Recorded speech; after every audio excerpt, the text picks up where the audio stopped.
This is the Seer Seed Podcast, where we explore the seer gift within the Kingdom of God mindset. Hello, Emily. Doug. We're here. Yes, we are. Busy week for both of us, I think. I think so. Yeah. Grandkids, nieces. Yeah. House gone wild. It was insane, and I love it. So I was driving an F-350 through the traffic of Chicago most of the week. Not most of the week, but the last 2-3 days. That was fun. no. See, Man. that sounds like pure torture to me. But I guess it's because I'm small town Oklahoma. No, it was torture. It was torture. Driving in that traffic is bad anyway, but I was moving furniture and the backup camera didn't work. So at some points I had my daughter out back, like, okay, it's safe to back up, and anyway. No. There you go. The joys of moving a college kid from one apartment to the other. But in the city. But you wouldn't do anything different. I wouldn't do anything different. And now I'm back home where it's quiet and I can walk in the grass in my bare feet. So, which freaks my other kids out. Anyway, Okay. We're talking about the Seer book, right? Seer C. I thought we were taking a detour. We are going to take a detour. Okay. So last time we talked about territorial spirits. Mm-hmm. And this is just a bigger, and our whole discussion is one detour after the other. Our lives, not our discussions. Yes. But on Facebook, one of the groups I run around in, I saw someone posted some questions about what this is generally called the divine council worldview. Divine council worldview, where God appointed territories and spirits, and nations under them. And this guy posted, he often posts hard questions, and I think the questions are so hard they annoy people. I think they're worth discussing, so I sent them to you. Yeah. And it's all related to this topic. He's not responding to our podcast. He's not, but they are related to the topic, and I think it's worth talking about. No, they're good questions. I thought so. So you want to just dive into it and see where it takes us?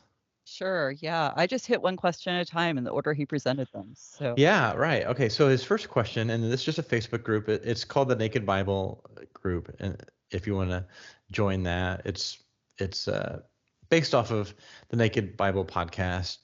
It's not super active. It's not officially connected to it, but people discuss these concepts in there sometimes. So the first question he says, and here's the context. He said, it seems to me that many divine council worldview believers aren't very keen on questions like these.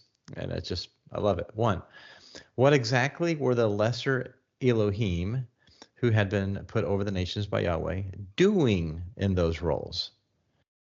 What had the lesser Elohim who had been put over the nations by Yahweh doing in those roles? yeah, this is a big question. Yeah. Because I think there's actually two questions here. One is, what were they supposed to be doing versus what they were actually doing? And so I think, that needs a little clarification. But I think Psalms 82 answers the question, what were they doing? Because there's a list of charges that are brought that they're found guilty of. Yeah. And so if, we read that last episode, I believe. Yep, we did. But yep. So I was actually, I decided to take that apart a little bit in context with this question. And the main thing was they were being wicked. And then it describes how they were being wicked. They weren't giving justice to the fatherless and the weak. They weren't upholding the rights of the afflicted or the destitute. And so I looked at that word rasha in the Hebrew, and the first time it's used, actually, it's interesting. It's in Genesis 18, where Abraham's bargaining with God over Sodom. Okay, rasha is what? What's that word? Wicked. Wicked. Okay, got it. Yeah. And so, Abraham asked God, will you destroy the righteous and the wicked? And he asked that several times in the context of this conversation. And of course, we know about Sodom and Gomorrah. We know what happened there. And he's saying there's wicked people, and we know there's wicked people. But You're way ahead of me. I'm just not catching up. All right, so wicked, and the first time it's used is Genesis relation to Sodom and Gomorrah. yeah, Wow. yeah, All yeah. right, so just some more context about Sodom and Gomorrah. I just have to go there. They were allied with the Rephaim. Mm-hmm. They were allied with the Rephaim. And in Genesis, sometimes I notice people will skip the hard words and they'll just read the words quickly. But a few chapters before the part you're talking about, when God judges it, it mentions like 5 tribes, and of those tribes, one of them, like the leaders, were the Rephaim and the Zenzumi. You just turn to it? Are you turning to it? Okay. We'll just it's Genesis. I want to say Genesis 13, maybe 12. Sounds about right. I want to say Genesis 13. Nope.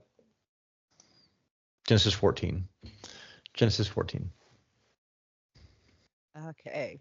It's one of these chapters. I'm just gonna. Can I just read it in the Lexham English Bible, because I want to just talk about 2 things. One, before we get into the actual meat, just this is a brutal.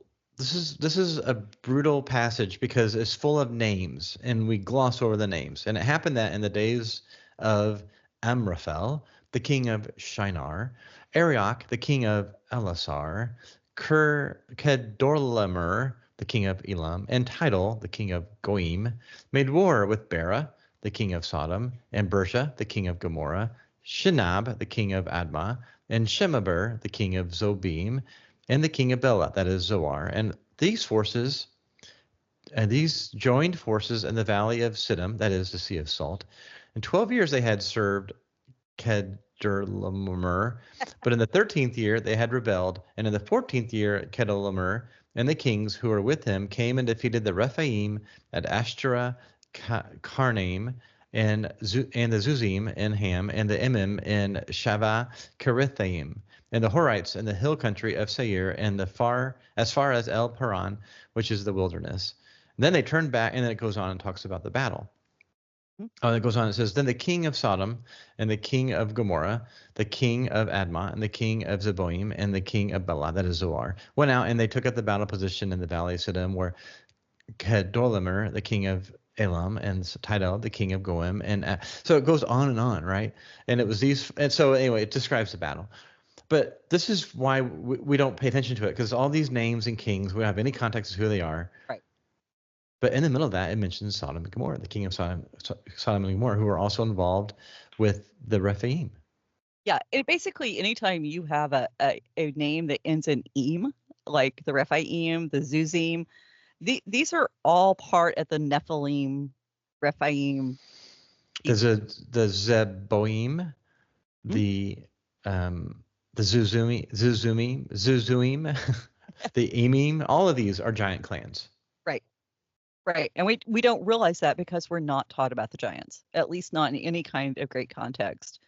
And which, by the way, if people want to study about the giants, another podcast, because podcast listeners listen to everything, answers to giant questions with Tim and Chris. I mean, it's a great one. And I got to be a beta reader for his book. So yeah. I first heard this concept. It must have been 15 years ago now. And I was listening to a podcast called Future Quake, and Dr. Heiser was on it. And they were he was just, the host was describing, one of my first times I heard of Dr. Heiser. Mm-hmm. I had no idea who he is. So I just heard him say it was like a lot of weird things going on. It was almost like zombies and vampires roaming around, and these quasi-human / angelic creatures. And I'm like, wait, what? And then I had me, right? I was like locked in, like, okay, I need to hear what this is talking about. And so these are all allied. These are all giant clans. When we say giants, we don't just mean tall people. Right. We mean descendants of the Nephilim. Mm-hmm. And we got to remember, giant, just like today, I mean, we can say, oh, he's a giant football star. He's a giant in politics. He's, whatever. It just means great. Yes, it can sometimes refer to a tall stature, but it can just mean they're powerful. They're great in what they're doing. So, but in this case, it's supernatural empowerment to be great. That's the key. So these tribes or nations that end in im, are of these supernatural, like these origins. Okay. And I don't have a blanket statement to say it's always the case, but it's worth checking out. If you see that, stop and look. 9 times out of 10, that's what it's going to be. And the king of Shinar, what is Shinar? Don't ask Isn't me. that like basically, isn't that like just like Babylon? Yeah, because they built the Tower of Babel on the plains of Shinar. Yes, right. So see how these are all related? And then, they all go to war basically in this. And then poor Lot, who is Abraham's nephew, I think, living, and he gets captured because he's living with these people. Right. And so then Abram goes and rescues him. Right. So this is all set up for that rescue operation. Yes. But I'm setting it up just because, like, okay, Sodom and Gomorrah, that's the first time the word wicked is used. Okay, that's so cool.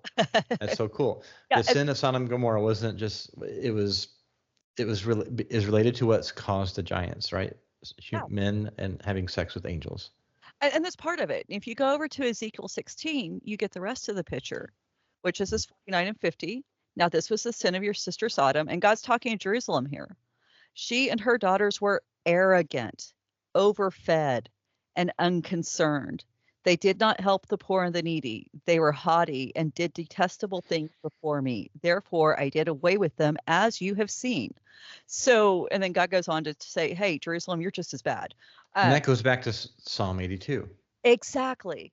Exactly. It all fits in together. We're getting the definition of wickedness right here. This is what wickedness is. And by the way, that word detestable there, in the Hebrew, that a lot of times the King James would have translated that as abomination. And this is when we start talking about sexual sins and cultic sins. This is sins that have to do with the infringement of sacred space, purity laws, things like that. And that was Ezekiel what? Ezekiel 16, 49, and 50. And if you want to read a weird chapter of the Bible, go to Ezekiel 16. I promise you 99.99% of you have never heard this preached from a pulpit. It's going to mess with your perception of how God talks, the imagery he's willing to use, and how blunt he's willing to be with humanity about their sinful nature. And so this is, so we've got this whole idea that, being proud, being arrogant, being not being willing to take care of the poor, not being willing to take care of the widows. There's an issue here. This is wickedness. It's not about keeping the ritual of worshiping God perfect. It's about where's your heart, and are you honoring the image of God in your fellow man? And so this led me down a rabbit trail. Because the next time we see wicked used, we're seeing it in regard to Pharaoh talking with Moses, and Pharaoh being wicked. But then, and I think that's pretty self-explanatory, but we'll actually come back to that later because this comes into play with some of the future questions he asked. Number 16 is where it's repeated. And number 16 is the rebellion of Korah. Now, the rebellion of Korah is interesting because you've got these Levites who say, Moses has gone too far. He's overstepped his bounds as a leader. He shouldn't be telling us what to do. We need to be in charge. And Moses basically stood up and said, look, if this is true, then we've got an issue here, and God's going to actually have to decide between us. And here's what's going to happen. We're going to do a test.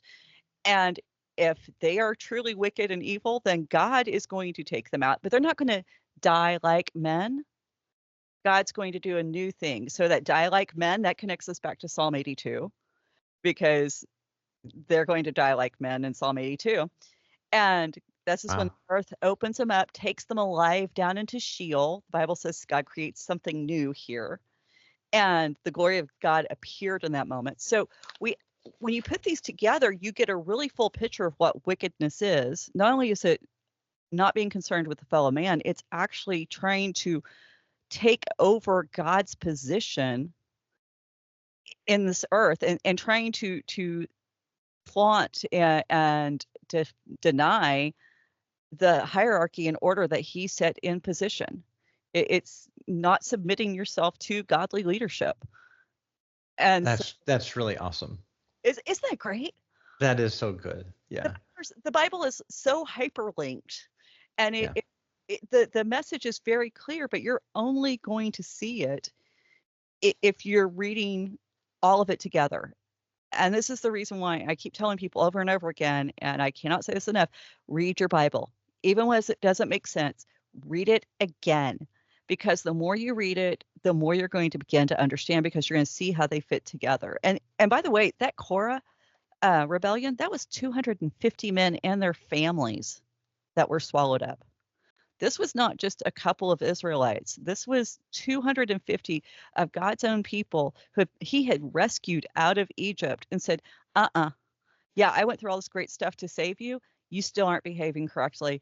I'm not going to deal with it. Mm-hmm. I love it, or I'm not going to put up with it. He dealt with it. Mm-hmm. Mm-hmm.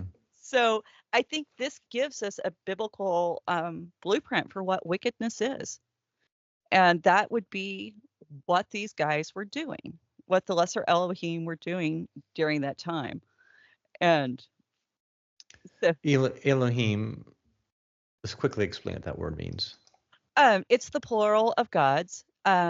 It is often used, particularly in Genesis 1, as the title for God is used as a name. But essentially, an Elohim is anything that does not have a physical existence. It does not exist solely in the physical realm. So it can be angels, it can be demons, it can be the departed dead, anything spiritual in existence, pretty much. Anything that typically finds its home in the spirit realm. That's what that word applies to. And so, how do you know like which Elohim is being referred to? It's the context.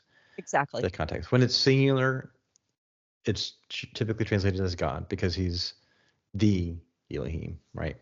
And we know it's singular, by the way, because the verbs and the nouns have to agree in number in Hebrew. And so when you look at the verbs that go with the word Elohim, if it's singular, now we have it's the name of God. If the verbs are plural, now we're dealing with the gods, the lesser gods. So it's not a guessing game. We aren't just making up rules as translators. There's very specific protocol to figuring this out. The clues are in your English class in high school. It's called subject-verb agreement.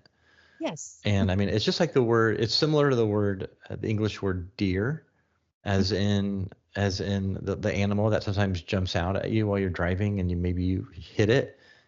And Yep. not when you say oh dear when it happens, but it's deer, and it can be singular or plural. Yep. Or sheep, it can be singular or plural. And how do you know it's based on the subject verb, the verb, the tense? Not this. It's if it's based on the context of how you're using it. One of the things I find interesting. I see a deer. Oh, I see a bunch of deer. Correct.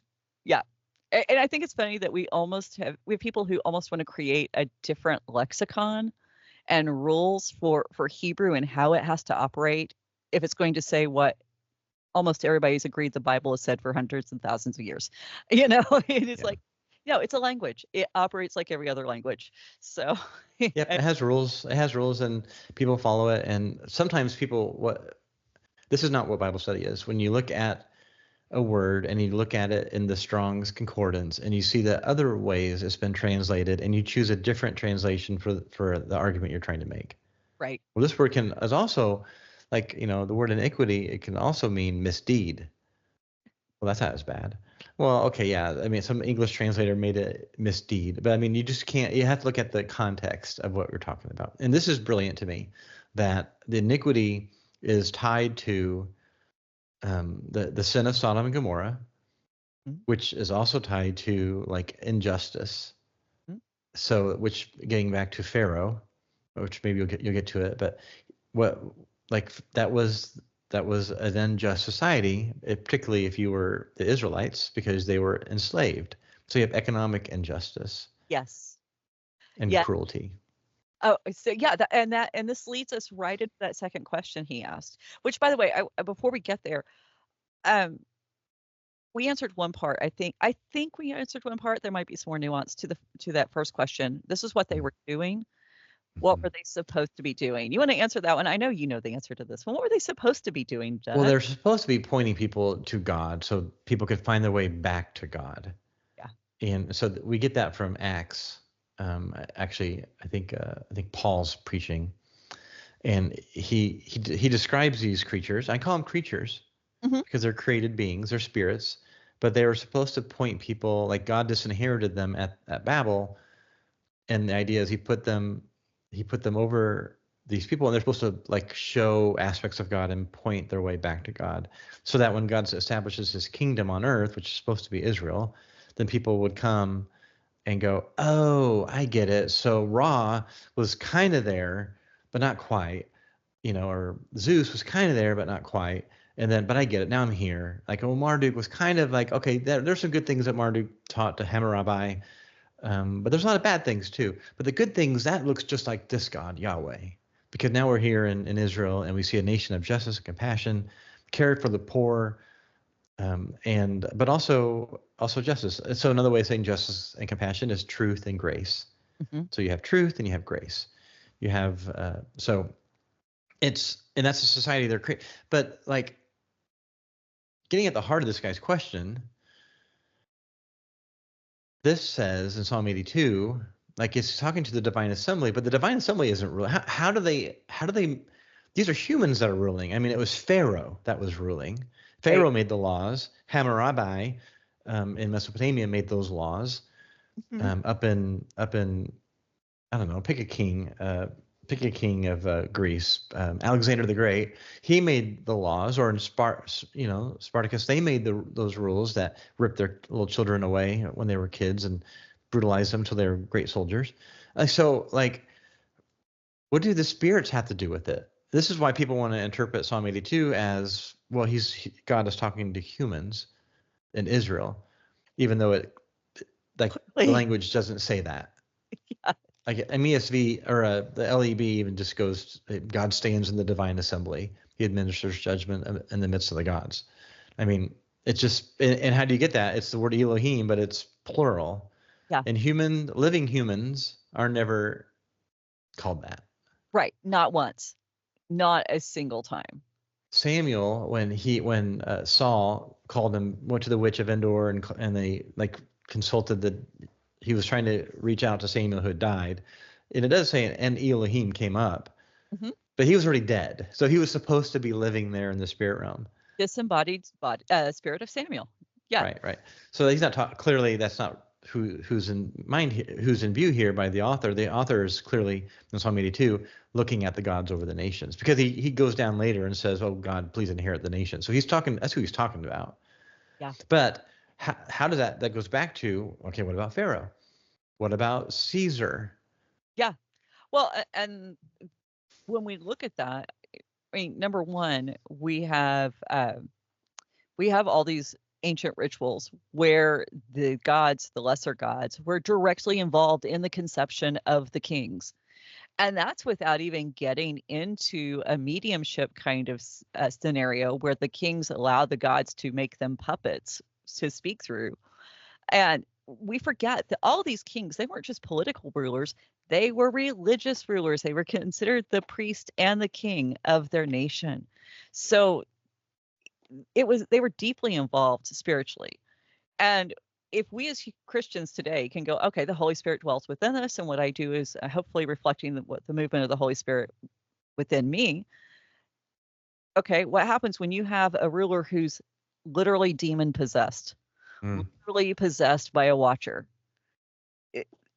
Why is this hard for Christians to understand? Given wholly over to the spirit. Yeah. So Moses was supposed to be priest and I don't want to say king, but like ruler. He was supposed to be both, and then he sort of freaked out. So God's like, fine, make your brother the priest. Prophet and priest, yeah. Prophet and priest, right? Yeah, and Israel was supposed to be the intermediary between the nations and God. So they were a kingdom of priests. And now, as Christians, we are the intermediary between the nations, or people who aren't saved, and God, because we are priests and kings, male and female, by the way. Yeah. Isn't that crazy? So we're supposed to be the intermediary between the nations and God. And so if you have a king of a pagan nation, there were revelations. I mean, there were mystics, there were shamans, there were seers in these pagan, and they saw these spirits. And I think that's why some of these idols were crafted to like imitate what the seer prophet of the pagan god saw. Mm-hmm. And then the king would sometimes reenact, or like he would be like the intermediary Mm-hmm. between that deity and the people. Yeah. And he was And you considered see, to be a direct descendant a lot of times of the gods. He was considered to be a yeah, son of the gods. That's where we get that phrase from. And that's right. why Christ, his conception and his birth and being holy and pure and not involved with any kind of, oppression or subversiveness to try to overpower Mary, but, actually talking to her and her giving her consent, which, by the way, she gave her consent. I don't care what you see on the internet, just go read your Bible. So yeah, it was completely taking that narrative that everybody knew and turning it on its head and saying it doesn't have to be about violence. It doesn't have to be about, beating someone into submission. It's about partnering with humanity to bring about what I want to do.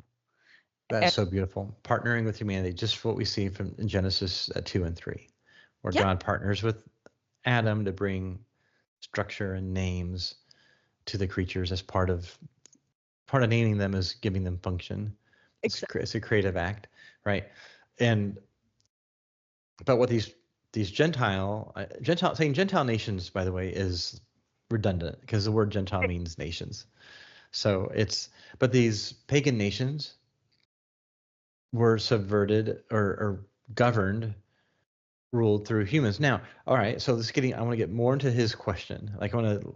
So what we're saying is, here's how I would describe it: that these spirits, they influence thought. They act like they act like a magnetic pull towards certain behaviors on the people under their authority. So if you're loyal to a certain spirit, and particularly if you are a ruler over a territory, then that creature is influencing your thoughts. You have free will.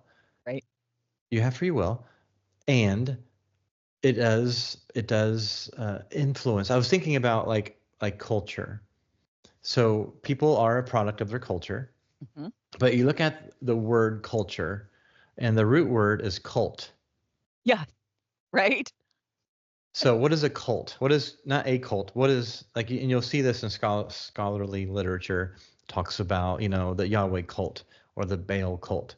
That is the religion or the practice or the activity of following or or I should say the activity being influenced by Mhm. the particular deity. That's what cult is. Yeah. And so culture is the reflection on earth as it is in heaven, you could say, or at the spiritual realm influencing a region on the earth, territory, Yep. to reflect the spirit. Hmm. That's good. And Good. Because I don't think we realize, as moderns, we have bifurcated physical and spiritual so horribly, and so made the distinction so sharp. We forget that they're supposed to be interconnected, interdependent.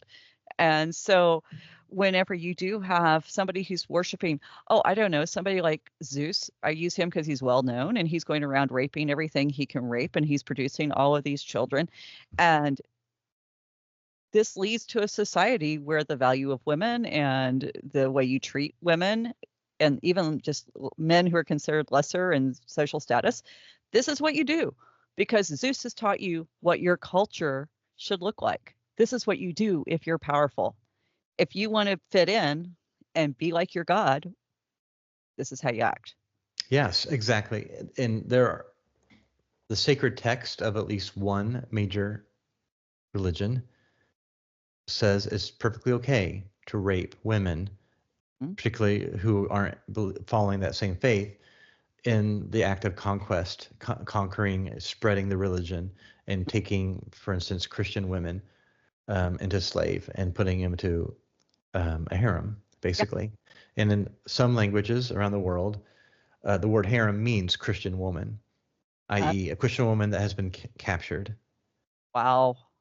And the word slave, the English word slave, comes from Slav, the Slavic countries, the Balkans, where literally hundreds of thousands of Christian, mainly women and girls and young boys, were hauled off, and I mean hundreds of thousands within a 10-year period when they were conquered by the Muslims. They're hauled off into sexual slavery, and that wasn't an aberration. That's 1,400 years of Christian / West Muslim interaction has resulted in that. Whenever the Muslims win, and eventually Christians adapted to some of the same behaviors, not the slavery, but some of the other wanton violence. But if the sacred text affirms that behavior, Mm-hmm. that gives indication, and that people act like that, well, yeah, they are imaging their deity, Mm-hmm. which sounds a lot like a watcher, actually. Yeah. This is in my head because I've been listening to a history the last few weeks, and I've just been struck by this history, and I don't know why the Lord brought this history to mind. I think it's because I said something about the Islamic faith a few weeks ago that was probably inaccurate, and I think the Lord is correcting me. But He brought a history to me about just how violent this history, and then how it manifested by the conquerors through the sexual exploitation of, and I'm just going to be graphic. Mm-hmm. Okay, when the Muslims captured Christian churches for 1,000 years, this is not just an isolated thing. They would rape the nuns in the church on the altar. Okay, and it'd be one after the other, right? So that's just history. Yeah. And that is affirmed in their sacred text.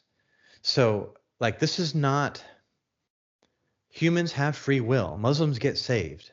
They become Christian, and if they get Christian, and then in Muslim governed territories, that puts their lives at risk. Yeah. Legit. And I am stunned how many thousands of Christians were given the opportunity to convert and didn't, and were beheaded throughout. I mean, tons of thousands, like hundreds of thousands. It's unreal to me, the history of the West, and it's just, I'm as a 21st century American who's never been to war, never experienced real religious violence. The last 2,000 years is just riddled with it in the West, and Western academics have hidden it. So this goes back to what you said just a couple of minutes ago, how we have separated spirit from physical. Mm-hmm. Where so we look at Psalm 82, and it's well, yeah, it's obviously talking about humans who oppress the poor, but they are imaging their deity. Right. Yeah. Or aspects of their personality are imaging part of their, because Christian rulers can act the same way, and so well, how come Christians act the same way? Well, those parts of their thinking have not been submitted to the Lord, is what I would say. And we should also remember there's a period in time where being Christian was the end thing. If you wanted to be the king, you needed the Pope's seal of approval. So therefore, everybody claimed to be Christian so that they could have access to the papal support. And we can't say that everybody who claimed to be a Christian was a Christian. Just like today, everybody who claims to be a Christian isn't necessarily a Christian. And sometimes it was a popularity contest. And, that would be a case by case basis if we wanted to actually look at their lives and see what fruits they bore and what they did to demonstrate their faith or lack thereof. And so this is obviously true. And yet, so this is going to get to the question of how does things change when people, let's just keep looking at these questions. So my point of this little rant about what exactly were they doing is they're influencing injustice, influencing people to do unjust, non-compassionate things, like, I don't know, treating women as sex objects, like creating weapons of war and then going and conquering other people. Yeah, Israel was supposed to take the land they were delegated to, but they weren't supposed to go beyond that, and they didn't. yeah. It was not supposed to be. Go ahead. Well, and if the tribes that they left, which by the way, these were all nomadic tribes. These were not somebody who had cities. I mean, most of them, there might have been a few cities, but not by and large. There weren't a lot of settlements. There weren't like great technology and whatever built into one area. The most of them were nomadic, and so picking up and moving over a few hundred yards wasn't a big deal. They stayed there for a purpose and a reason, and people forget that. And they were given the chance to leave. They knew what had happened in Egypt. The word spread. We see that with Rahab's story. They knew what was going down, and they chose to stand and fight. And I think we need to remember that. And usually, if I remember correctly, Israel doesn't make a move until they're moved against. So right, they don't do wars of conquest. What was interesting too is I think in Deuteronomy, and I'll have to look at the verse, but it says God like sent like insects and things to drive the people out first. Oh, like that's cool. Yeah, I'll find it, and I'll have it pop up. But where the idea was, I want to drive you out, so not that to slay you, because this is territory that I've delegated to my people, and you have your own territory, so go there. Right. And so maybe some did, because there were a lot of migrations, but a lot of them didn't, and they were waiting for Israel, and with the intent. So then the pagan powers rose up these tribes, and they really wanted them to take out Israel. Yeah. And if you look at Israel's path, where they first went, when they came out of Egypt, they went right up the Jordan River, right to Mount Hermon to take out the giant clans, like the home base, and then they crossed over. I mean, not like that, and then there was, there's decades in there, but that's where they went to first, right? Yeah. To take out the giant clans, and then they invaded, and they took out. And they're supposed to not. God said, "Hey, look, don't take out this. Some of these territories. Don't take out these people because they're not giants. Right. Go around them or go through them, but don't go kill them." Mm-hmm. And when you go in the land, then you have to do the holy war is waging wars against these giant clans. Yeah, it's never as simple as the flannel graph, and it's really getting in there and reading this. So, but you keep going back to Egypt, and that I think Egypt is how the best biblically based answer we can have for a second question. Yeah. So I'll just read it. So number 2 was, what would the citizens of those nations have seen and experienced during the tenures of those gods? Yeah.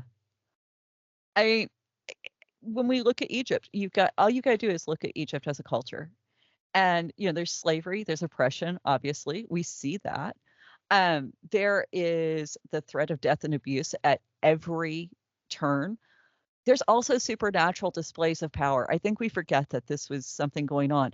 I mean, Pharaoh's magician staffs turned into serpents too.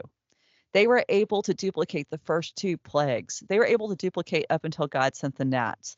And they only stopped whenever the gnats came and they said, "This is the finger of God." Like, they recognized they were up against a more powerful God. And human sacrifice, we don't talk about that a lot. The Egyptian religion required human sacrifice. There are pictures of it on the walls of Abydos.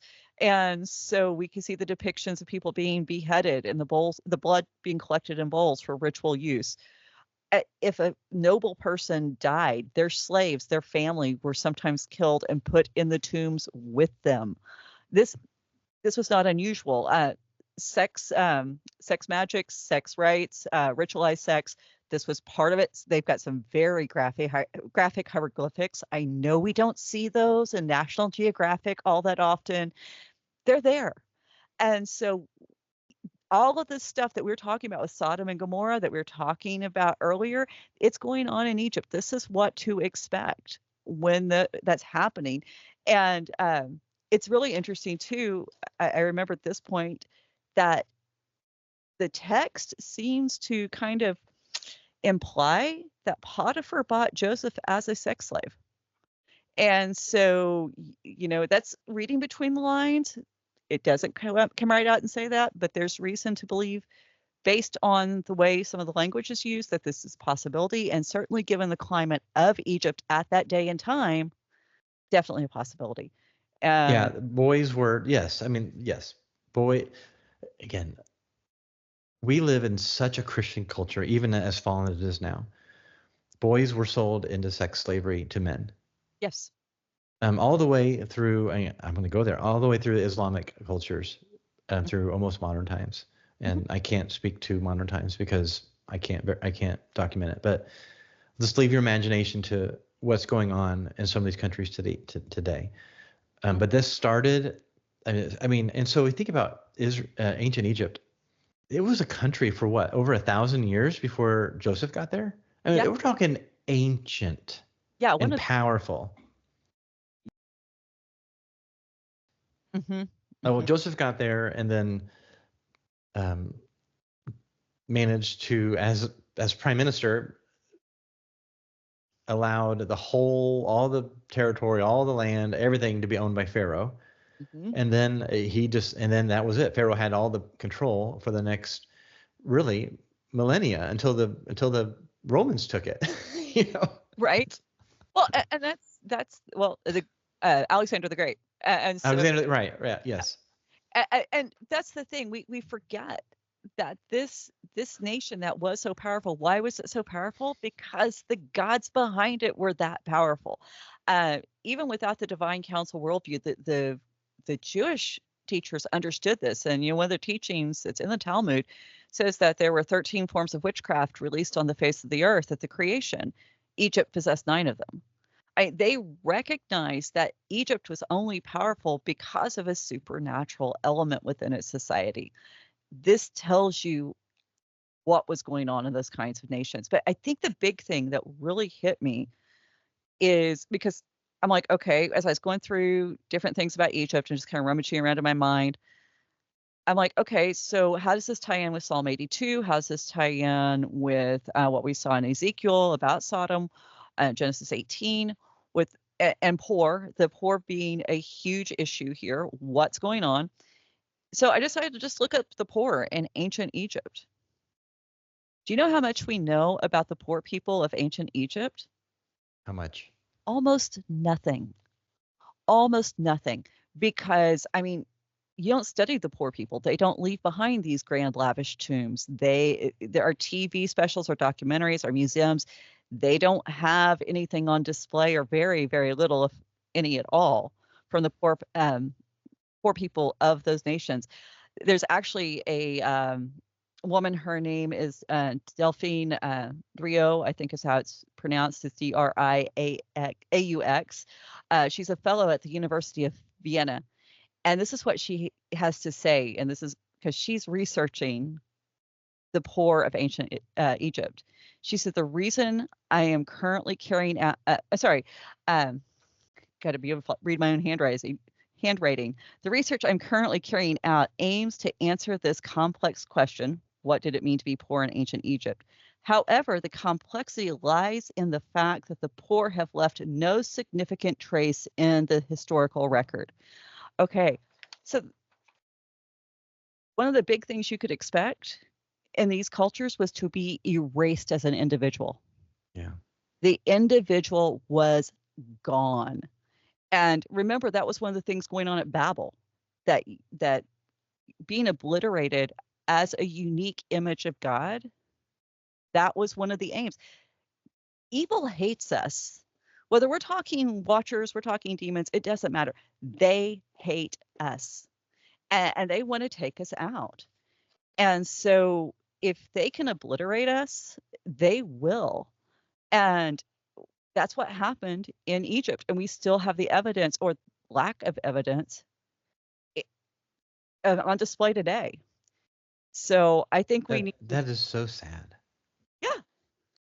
Well, when you can buy and sell a boy for your own use, Yeah. that's the obliteration of the individual. That's when a person becomes less than a person. When women are nothing more than temple prostitutes, she's no longer a person. Sexual sin and erasing the individual, they go hand in hand. And almost everyone I have dealt with who has dealt with any kind of sexual abuse, dysfunction, whatever, they deal with identity issues. It hits at the core of who we are. So how do we erase individuality, we take away their voice. Mhm. We take away their written record. We take away their monuments. We take away their memorials. I'm thinking of If they're allowed to have monuments and memorials. yes, right. No. I'm thinking of taking away today. We would say take away free speech. You take away someone's ability to speak freely. In a Western society, you're taking away their individuality. You're saying no, groupthink. You're only certain thoughts are allowed. Cancel culture. That's all cancel culture is. It's covert oppression. It's erasing their individuality and their freedom. Erasing freedom. Yeah. Well, as my dad said, we just all want to be different together. It's yeah. It's interesting you said about Babel, how that was like trying to create a monochrome society or monolithic society. Literally. And it's so sad that the poor. So if you think too, so we said nations or rulers are imaging their deities. Now I don't know the flood story in Egypt, but I do know the flood story in Mesopotamia, where the reason the Mesopotamian religion, the reason the flood came was because the people, humans, were loud. They're noisy. They're annoying. God's awake, man. You can't have that. Yeah, and so the flood came and wiped them all out because they were. And so if you're a ruler, and so you believe your deity appointed you, then you can treat humans like that. Right. Like, oh, you're just loud. I'm going to slay you. You're annoying me. I'm just going to, yeah, who cares? You're just people. The only reason I keep you around is maybe to cultivate the fields and pay me taxes, or I can sleep with your daughters. Well, that's why the gods created humanity. And that's the reason why the Bible's account of creation is so cool, because humanity wasn't made because God needed us to take care of his creation. He made the creation so he could take care of us. It's in full inversion. Yeah. Sorry. So what do people see? They saw their priests, they saw their rituals, and of course the king is part of that too. I mean, even in the Hittite culture, this just comes to mind, where every year the king would as a deity, he would have ritual sex with a temple prostitute. Temple priestess, reliving the Watchers coming down. Yes, just that was just part of their part of their culture. Well, and the thing is, if you look across ancient Near Eastern cultures, by and large, you can see all these hallmarks. The only place where there is like legitimate provision for the poor, where women have a voice, where women have rights, they can own property. They have the ability to reject whoever if their father proposes a husband, they can reject him. These things are going on where? In Israel, in the place where God rules. This is what sets the stage for what later becomes women's liberation. It all begins here because we're valued as human beings. So the enemy couldn't stop it because that's truth. That's what God wants to happen. So he says, well, let's take it too far. He perverts it the other way. So when people say, oh, it's so patriarchal. Yes, it's patriarchal. We get that. It was written in a patriarchal culture. But God laid the groundwork for something better and in full partnership between men and women. But this stuff was, back to the questions, this stuff was part of every culture back then. Yeah. It wasn't just the Egyptians. I pointed to the Egyptians because we're most familiar with them thanks to Exodus. But Canaanite, Mesopotamian, Akkadian, Ugaritic, Sumerian, Aztec, yeah. When they were cutting people's head off, the 10,000 sometimes in a day. And to be honest, during those Muslim invasions, those are all humans. When they would conquer a territory and they would slaughter everybody, tens of thousands, hundreds of thousands of inhabitants of some of these cities, for the glory of Allah. It was for the glory of Allah, of glory of their deity. They were ritual sacrifices. Same when the Mongols came, and the Mongols too said, "We're cleansing the land in the name of God," and they were imaging their deity. Yeah. Yes. And you will find the places in Europe and around the Mediterranean that, particularly, that were the most horrible for things like Spanish Inquisition and stuff like that. The things that Christians rocks thrown at us were influenced by these other religions being a part of the culture? The Spanish, yeah. So the Spanish Inquisition came about. We think of it as against Jews, but it's because Christian at the time were conflating Jews and Muslims. As so many Muslims pretended to convert after Spain finally. So for like 700 years, Spain was a Christian territory. There were just tens of thousands of churches and monasteries and stuff. And then the Muslims came, killed everybody, and who they didn't kill, they hauled off into slavery. This is why, and then they decimated some of it. That's why it's desert today. Eventually, the Spanish, over a period of 500 years, the Spanish Christians pushed out the Muslims and reclaimed the territory. And the last city they took, Toledo, I think, there were like tens of thousands of Muslims who did not want to go to Africa. Like they had been part of, no, we're here. And so they were given a rule that, okay, fine, be peaceful. Well, they weren't. They kept rioting. They kept slaughtering, massacring. So they finally, over a period of decades, finally the leaders of Spain said, all right, you have to convert or leave. So they converted in name only, which is allowed in that holy book. You don't have to actually convert in your heart. You just say the words. And then they continue to do acts of terrorism, slaughtering, raping. And so finally, the Spanish Inquisition came about to basically torture people who were former Muslims who had converted to see if they actually had converted. So kind of warped, right? Kind of warped. But this is when you're talking a culture that had experienced centuries, and I mean centuries, Violence, centuries of rape. When you never knew when the people over the border were going to come and slaughter everybody and rape your daughter at the church and then turn your church down and burn it and take all the gold and everything away. I mean, like, is that a reason? Yeah, it's a reason. I mean, we can't comprehend that here. Now, maybe not an excuse. This explains right. Set got there. Are we saying it's okay? No, but no, it's ugly. It's super ugly.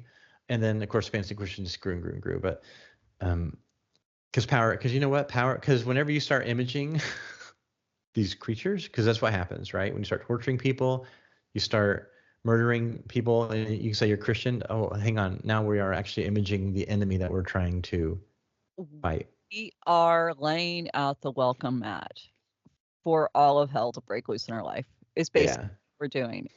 So like there's just war theory, which I'm not an expert on, and then there's like, whoops, now we become the enemy. Well, and that's the problem, is because, like I said, the enemy can't stop what God is putting in motion. So he's like, okay, we'll just take this momentum too far, because we as Christians don't like balance. We don't like the tension that's found in living out our faith the way it's supposed to be. It's uncomfortable to our flesh. And so we have to be able to find that position of faith. And when God says, hey, whoa, enough, stop. And it's usually about the time we're starting to really think, hey, this is a good idea. Yeah. Well, it goes back to what you said when suddenly you're like, hang on, I am the arbitrator of God's will on earth. Mm-hmm. I am the defender of the faith. I have become a God. And I know how to do it better than God himself does. Right. Yeah. Right. So that goes back to, again, and then what's the fruit? What's the fruit? Are you protecting the orphans and the poor and the helpless and the afflicted and the needy? Or are you oppressing them? Right. Well, we can always come up with a reason to oppress.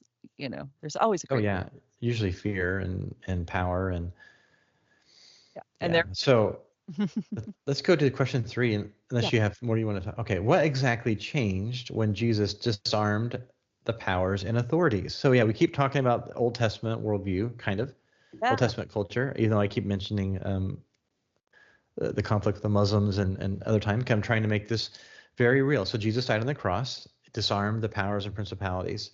Yeah. So what changed? I mean, you still had, really, you had Jesus, you had 200, which you had 12 disciples. You had 11 disciples. You had some women. You had ultimately up to 200 people, or a few hundred people. Was it 200? Oh, 400. How many is it? Oh gosh, man, you're doing math here. I'm trying to remember I don't remember numbers. I don't remember. We had very small people. All right, and Jesus supposedly became king of the world while he was dying on the cross. I say, and I see, so that's what he did. Right. And yet Rome was still there, and you have Yeah. pagan nations. And so, like, what really changed? Well, I think to answer that, we need to go to the verse that he was referencing in the question, which is Colossians 2:15. Okay. But I think actually probably should back up to verse 8 for a little context. And I'm just going to read that right I quick. keep going to my Bible app on my computer, so I'm looking at the screen here. So I'm reading on the ESV, even though I have okay. with it. See to it that no one takes you captive by philosophy and empty deceit, according to human tradition, according to the elemental spirits of the world, and not according to Christ. For in him the whole fullness of deity dwells bodily, and you have been filled in him who is the head of all rule and authority. In him you were also circumcised with a circumcision made without hands by putting off the body of flesh by the circumcision of Christ, having been buried in him in baptism, in which you were also raised with him through faith in the powerful working of God who raised him from the dead. And you who were dead in your trespass and uncircumcision of your flesh, God made alive together with him, having forgiven us all trespasses by canceling the record of debt that stood against us with its legal demands. This he set aside, nailing it to the cross. He disarmed the rulers and authorities and put them to open shame by triumphing over them in him. So, okay, if that doesn't get you going, I don't know what will. It's so awesome. It's one of the best pieces of the New Testament. And wow. And, you know, I think the first thing I see in this passage when I was reading it in light of this question was, first, I think there's an implicit acknowledgement that originally these lesser Elohims were successful to a degree. They were able to turn the hearts and the minds of humanity towards them. They were able to capture our imaginations and therefore our minds. And when we willingly submitted our bodies into agreement, becoming part of a legal agreement to join with them in furthering their agenda. This is what Christ canceled.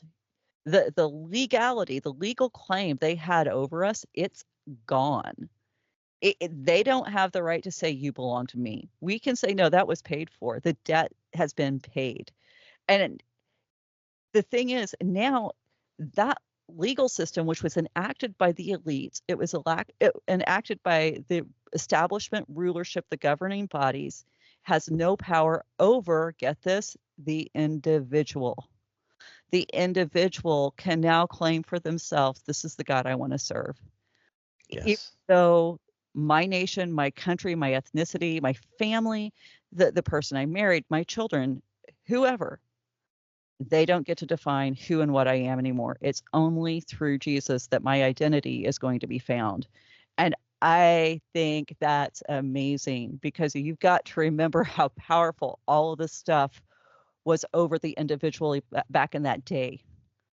You didn't get up and move 3 hours away from mom and dad or across the country from your grandparents.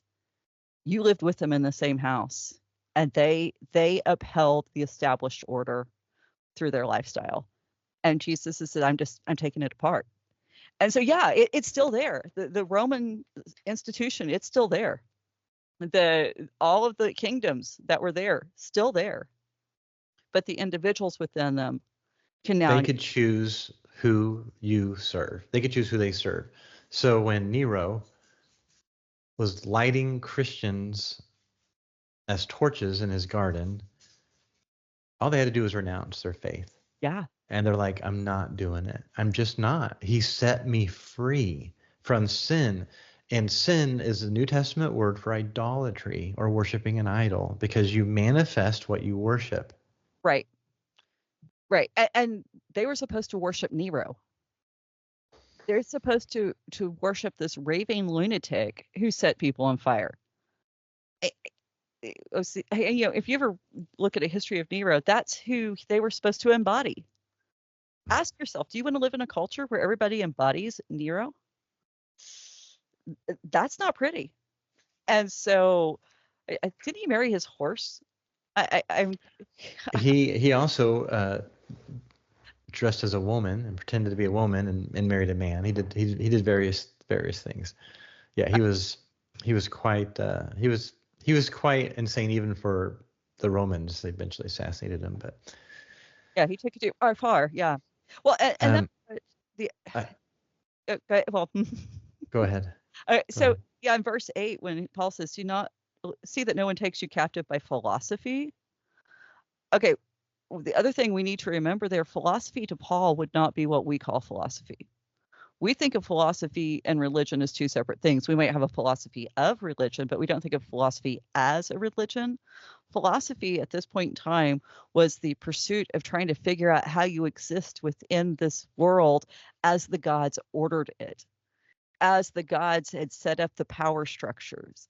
And, Plato has this whole argument on how good the gods are and how the system benefits humanity and why you need to be actively embracing and participating in it no matter what your station is, because you were only put over whatever creature was lesser than you. So as a human being, if you were only able to tend chickens, you were only a little better than the chickens. If you were taking care of sheep, well, you were a little better than the sheep. And so this is God saying, no, you all have value. You all image me. You all can participate in what I'm doing. It's not some kind of defense of why society is the way it is so we can keep the peace. That was another big thing in these pagan societies. You do what you have to keep this peace and maintain the status quo. Upsetting the status quo was the most terrible thing that could happen to them, where God's kingdom is always moving forward. It's always innovative. It's always revelatory. It's alive. It's growing. That goes back to Egypt. Exactly. So Egypt existed 1,000 years. I don't know the exact number, but at least 1,000 years before Moses and all that. And their religion was static. Mm-hmm. They knew exactly, and also their religion was to kind of control those gods. Mm-hmm. Because they didn't want the gods. Because why would you want to mess with the status quo? The leaders are elevated, and yeah, maybe occasionally you have you need the cycle, you need the rhythm, you need the things to keep happening as they'd always happened, or you're going to die. Yeah, basically you might have a coup or something. You might have a little mini palace revolution, but really nothing really changed. Mm-hmm. The poor are erased. Yeah. Right. Nothing really changed, and the status quo for 1,000 years. And they wanted their religion and their gods to be predictable. This is what religion's really about. Just all around the world is like, yes, we are imaging you, and we also want to control you so we can know what to expect. But Yahweh is not. You can't control him. He is free to act, and he set up his nation. He set up his laws and his, you could say, religion, and yet he still did new things. Yeah. Well, even when he stands in front of Moses, I say stands at the burning bush. When Moses stands in front of the burning bush and he says, "I am what I am that I am," or "I will be what I will be," he's not even giving him a real name, because the name should tell you what his function is according to the ancient rules of naming something. And God's like, no, you don't get to do that. You don't get to define my function and my purpose. Man, this would have been revolutionary to Moses, who grew up in Egypt, where what do the names of the gods do? They tell you what their function is. Oh, that's good. Yeah. So I love it. Because then you can use the magic rituals or whatever to like get what you want out of the. Oh, yeah. But Yahweh's like, no. Name magic is huge. Yeah, you can't control me. You can't even try. Can't define. In fact, these rituals that I'm giving you in Leviticus are really to protect you from me. Yeah. So we can hang out together. Because I want to hang out with you and my kids. But you know what? If you have sin, it's going to be bad. So here's these things, or not just sin. If you're ritually impure, which ritual impurity is not sin, but it's just impurity. It's like going into. It's like. It makes you radioactive. Like, okay, you can't go in God's presence. It's deadly. So here, cleanse yourself. Now you're going to be in God's presence. I'm going to protect you. Oh, these rules aren't so you can control me. I have promises. But you can't expect me to fulfill my promises how you want me to fulfill them. Spent a lot of time this week asking kids, have you washed your hands? If you want to eat, wash your hands. Now, did they make me fix dinner because they washed their hands? No. But if they wanted dinner, they better wash their hands. It's the same thing, cause and effect. We got to get the order right. And So I think a lot of times, well, just not a lot of times, when these other religions, it's an inversion of the order God has established. And so we get the cause and effect backwards in those other religions because they're all about doing it backwards.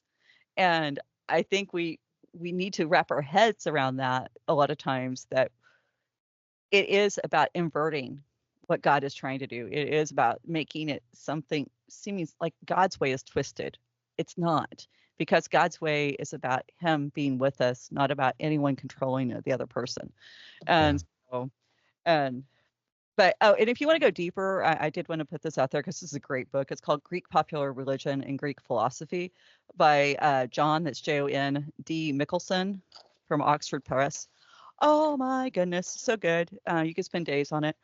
But I yeah, want to talk too about what changed. So you mentioned, of course, individually, you don't have to be you don't have to be in submission to these other powers. You mhm, can be under God's rule, even in a pagan family, even in a pagan land.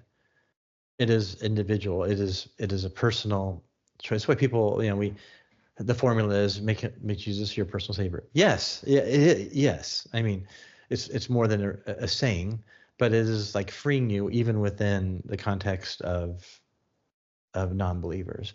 But what else changed? And I want to jump over to Hebrews chapter 2. I'm just going to read the first few verses. Therefore, we must pay much closer attention to what we have heard, lest we drift away. Ooh, isn't that interesting? We must pay much closer attention.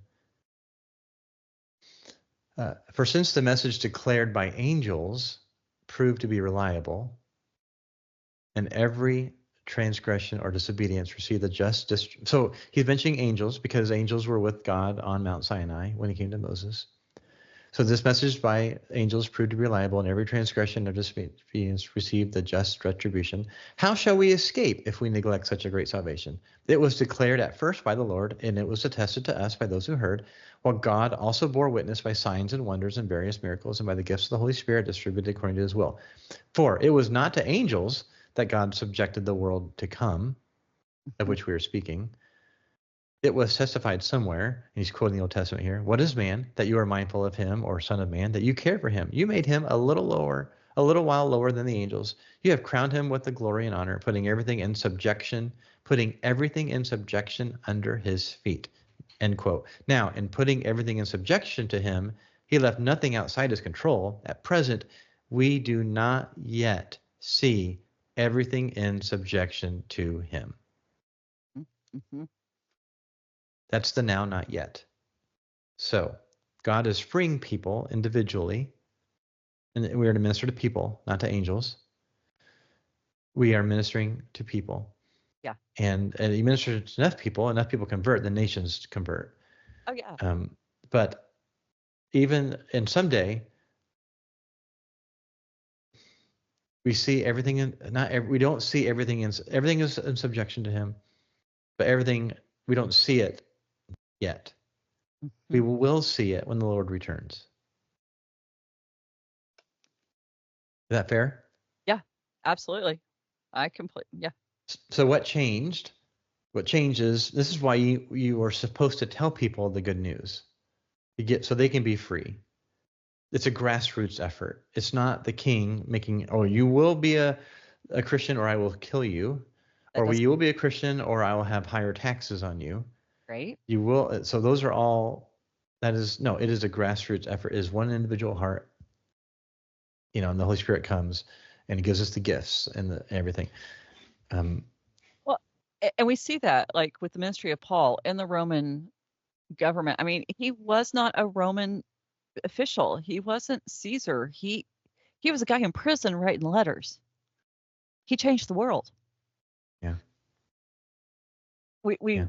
got to wrap our brains around that. And I think the other thing that we need to remember is some things didn't change.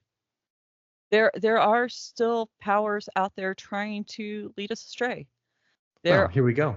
That's the question number 4. Can we get to that? Yeah. Okay, so what exactly changed when Jesus disarmed the powers and authorities? So they still have influence, is what you're saying, Hmm. and yet they don't have to control you. Right. They can't drag you to hell with them Right.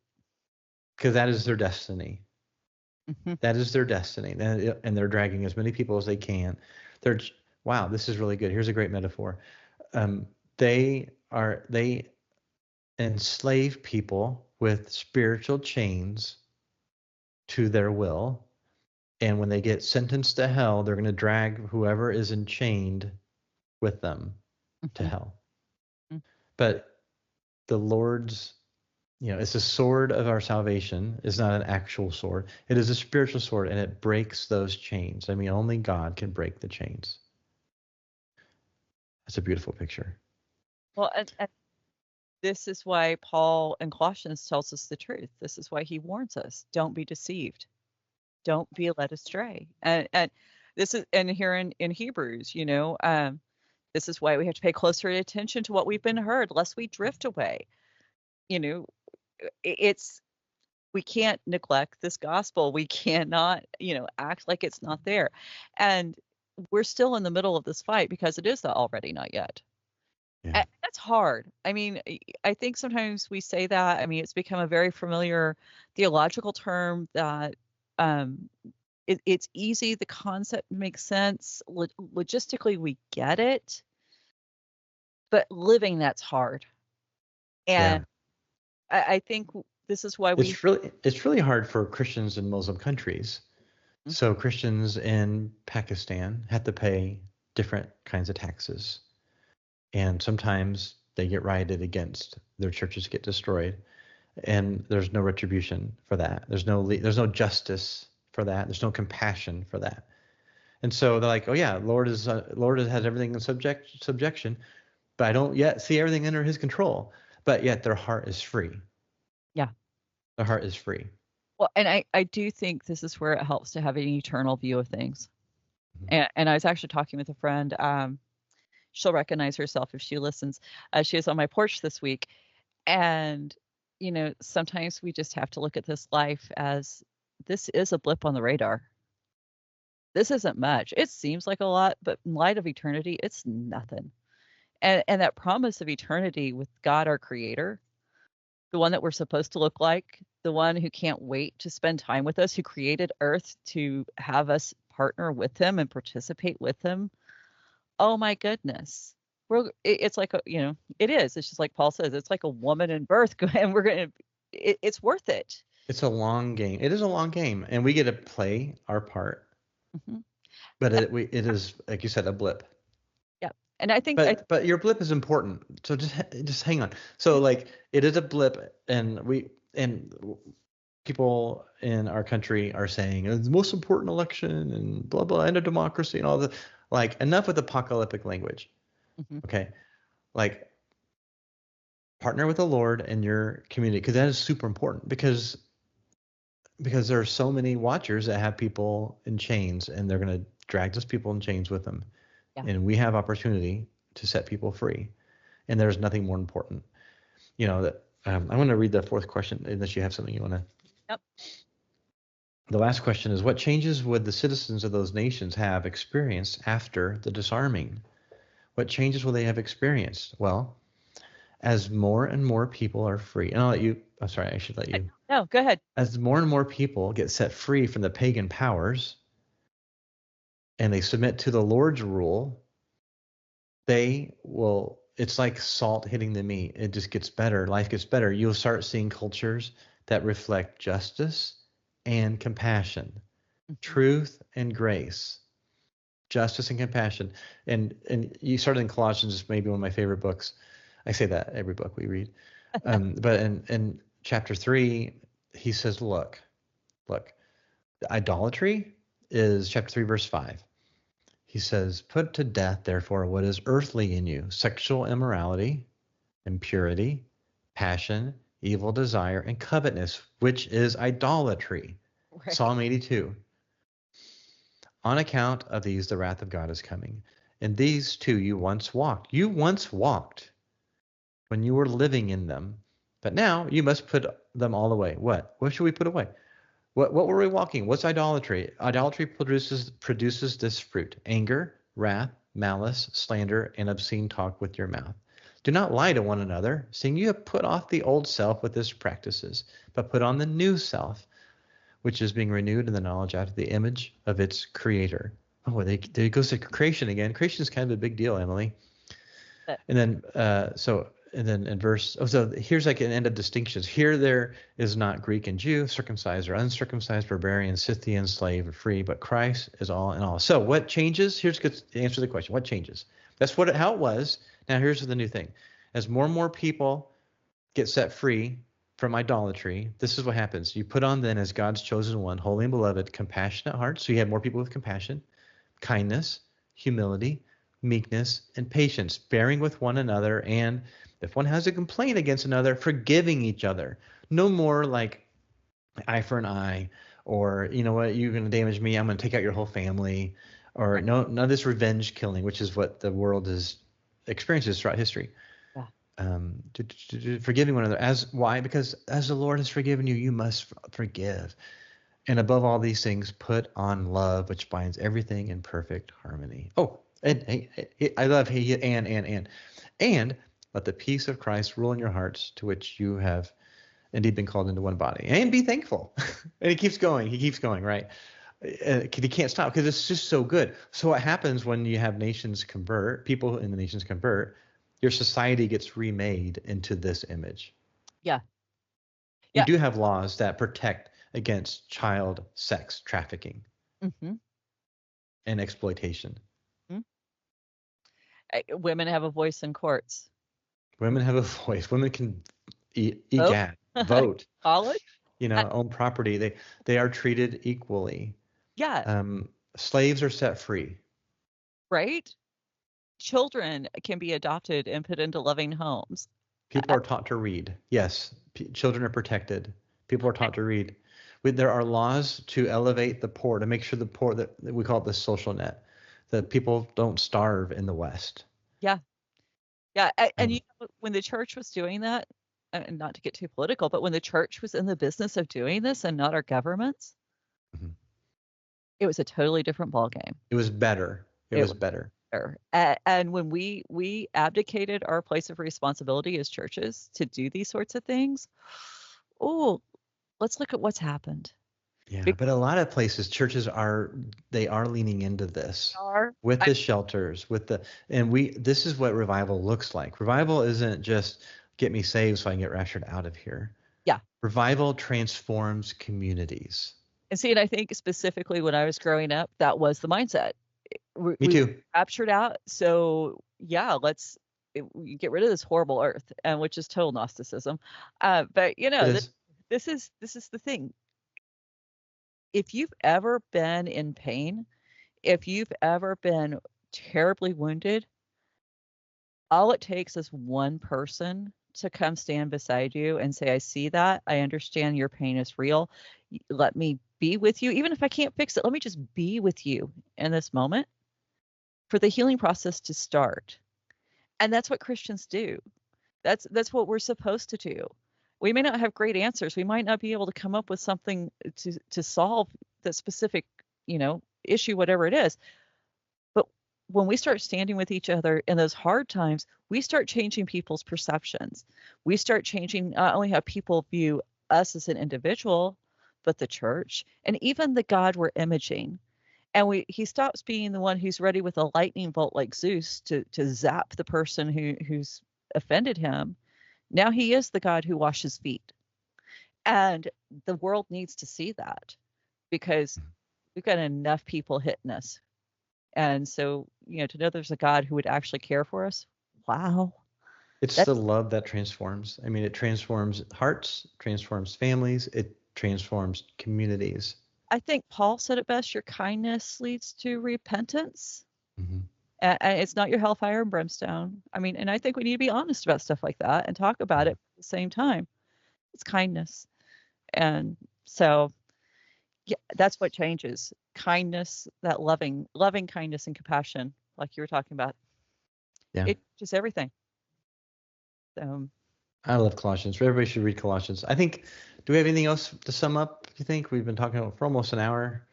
I mean, I could talk with you for hours, to be honest, about this stuff, but we are cognizant that. This is like my only time during the week that I get to geek out, and so I always enjoy it. But I think that's it, because you, like I said, you got tired, sleepy, after a week of kids. So Yeah, this is the guy in this group. His name is Jack, and I just love his questions. I know he's looking for more concrete answers, but these are hard questions, and they do require nuance and thoughtful responses. And I Jack, if you're listening, I love you, man. I think you're awesome. Anyway, I think, and just generally speaking, if people have questions, like, we can go deep and go deeper in these ideas, because getting back to the whole point of our conversation, seers see this stuff happening in real time. And so these are ways to make sense of it, and really the ways to make sense of it is Scripture. right, absolutely. All right, there's the dog. Yeah, my dog's ready to go outside. So I'll talk to you next week. See you.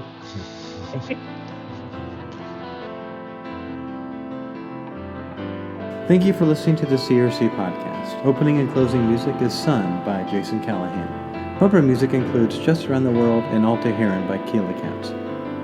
Music and CRC podcasts are distributed under Creative Commons Attribution Non-Commercial No Derivatives 4.0.